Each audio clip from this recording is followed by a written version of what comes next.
Bonjour, aujourd'hui j'avais envie de te parler de bienveillance et surtout de comment on fait au quotidien. Moi, c'est Caroline du blog Moi, parents bienveillants, le blog pour les parents qui en ont marre d'en avoir marre d'être parents. Avant, j'étais une mère parfaite. Oh, j'aime tellement les enfants. Et puis j'en ai eu un, et puis un deuxième, et puis un troisième. C'est là que les choses se sont gâtées. Alors j'ai cherché, creusé, lu 1 million de livres au moins. Je me suis formée. Et me voilà, ça t'est déjà arrivé, après avoir lu un livre ou un article sur la parentalité bienveillante, de te sentir, toi, le pire parent du monde? Tout le temps. D'ailleurs, ça commence à me gonfler ce truc de la bienveillance. Moi, je veux juste des trucs pour que mes gosses m'écoutent, quoi. Bon, si en plus c'est bienveillant, tant mieux, hein. Le souci avec les articles ou les livres qui parlent de la bienveillance, c'est qu'ils décrivent des situations idéales, ce que le parent devrait faire dans l'idéal pour être au maximum de la bienveillance. Mais dans la réalité, on n'est jamais à 100% de ses capacités à 100% du temps. Ah bah ça, non. Quand mon loustic me réveille à 3 h du matin et qu'il me tient éveillé jusqu'à 6 h au moment où c'est les autres qui se réveillent, forcément, je suis pas au taquet. C'est ça. Quand j'ai des soucis au boulot qui m'encombrent l'esprit, je vais être moins patiente. Et si bêtement je me casse le poignet, je vais être un peu en difficulté pour porter mon bébé. Alors quoi? En fait, c'est impossible d'être bienveillant?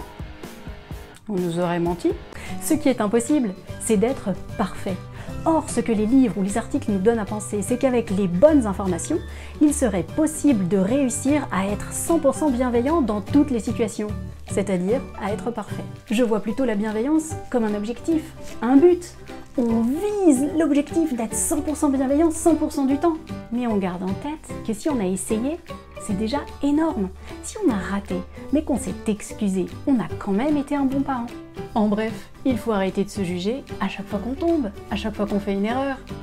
Oui, je sais, c'est plus facile à dire qu'à faire. Mais vous n'avez pas grondé votre tout petit qui faisait ses premiers pas à chaque fois qu'il tombait, n'est-ce pas? Alors d'une certaine manière, la bienveillance commence par soi-même?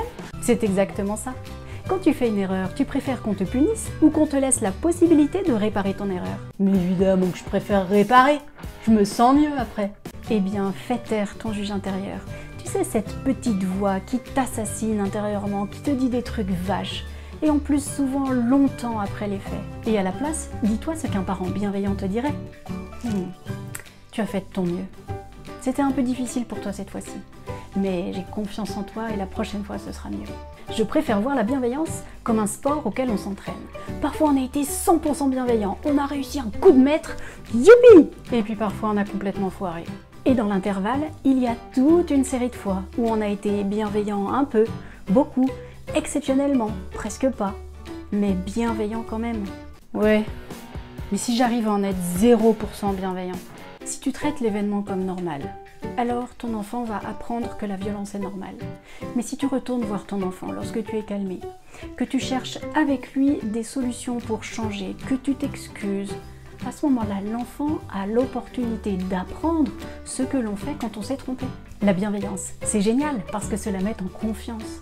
Et quand on est en confiance, on peut prendre des risques, on peut oser, on a le droit de se tromper.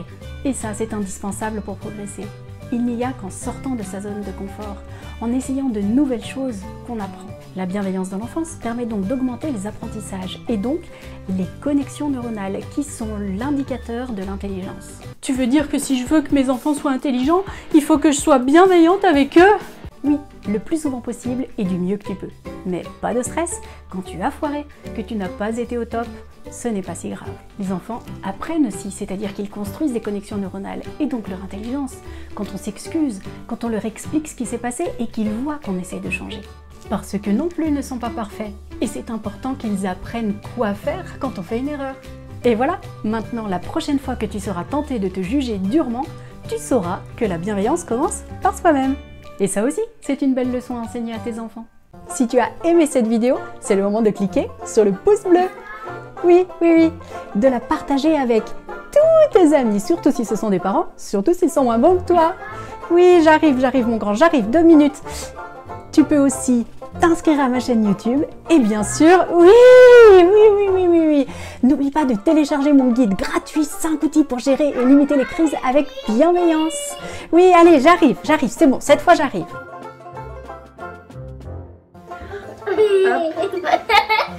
Attends. Oh là là.